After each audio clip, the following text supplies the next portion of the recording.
जय माता दी।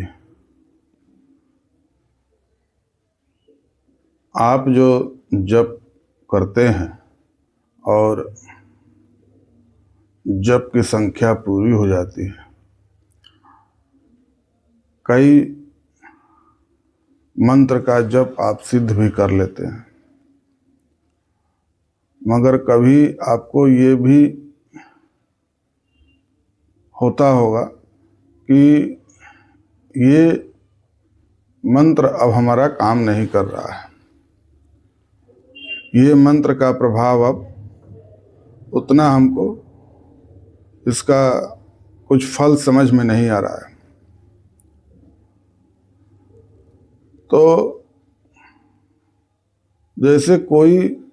मंत्र का हमने सिद्ध किया है और आगे हमको दूसरा मंत्र मिल गया, तो उस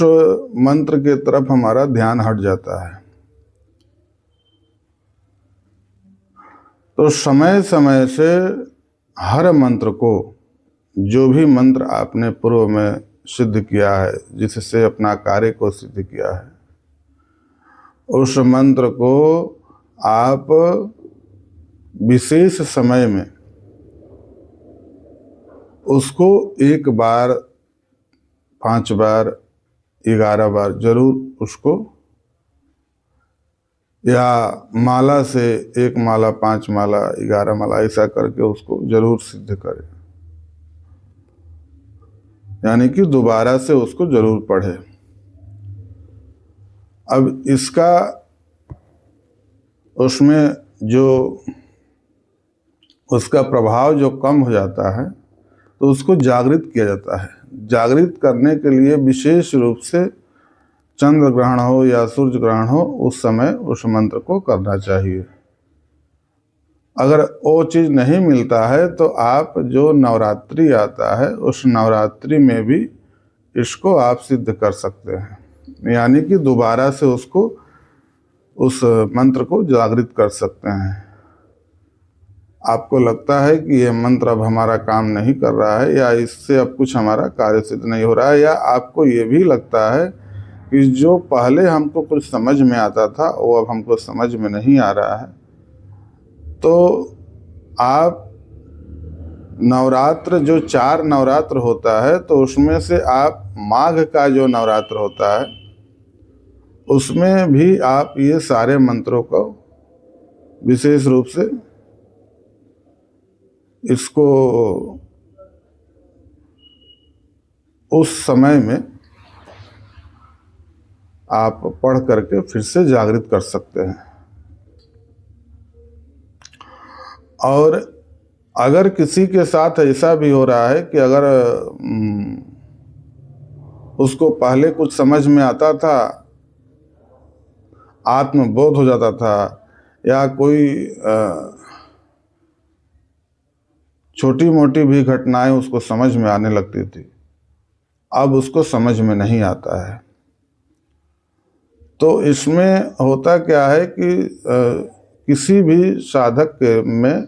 शुरुआती दौर में उसको तुरंत कुछ न कुछ समझ में आने लगता है। तो उस समय उसको क्या होता है कि ये बाहमुखी रहता है, यानी कि बाहर की तरफ रहता है, तब तक उसको सब कुछ समझ में आ जाता है। जब अंतर्मुखी हो जाता है तो उसको ये सब चीज़ समझ में आना बंद हो जाता है। तो इसके लिए आपको ये नहीं सोचना है कि हमारा जो हमने मंत्र को सिद्ध किया है वो हमारा ख़त्म हो गया है। वो भी आपका मंत्र सिद्ध किया हुआ जो मंत्र है वो अभी है, मगर अभी उसमें हो क्या रहा है कि वो आपके अंतर्मुखी हो गया है, यानी कि आपके अंदर में उसका निवास हो गया है। तो इसके लिए आपको थोड़ा अपने से इस पर आत्म जागृति के लिए आपको इस पर उसी सारे मंत्रों को समय समय से आप अगर करते रहिएगा, तो वो आपका अंतर्मुखी भी है, तो आपको समझ में आने लगेगा। बाहमुखी और अंतर्मुखी में यही होता है कि जब तक बाहमुखी रहता है तब तक अगर आप उग्र देवी का उपासना करते हैं, उग्र देवता का, तो आपके अंदर क्रोध इत्यादि ये सब ज़्यादा होता है। और वहीं जब अंतर्मुखी हो जाता है तो इसमें न्यूनता आने लगती है। तो इसके लिए मेरा ये था कि आप जो भी मंत्र पूर्व में करते आ रहे हैं और वो अभी नहीं उसका आपको कुछ समझ में आता है कि हाँ अब ये कारगर नहीं हो पा रहा है, सिद्ध नहीं हो पा रहा है, कोई कार्य करते हैं नहीं हो पाता है, तो उसको समय समय से उसको जागृत करने के लिए आपको समय समय से उसको पढ़ना होगा, उसका जप करना होगा, जो पाठ करते थे उसका पाठ करना होगा। जय माता दी।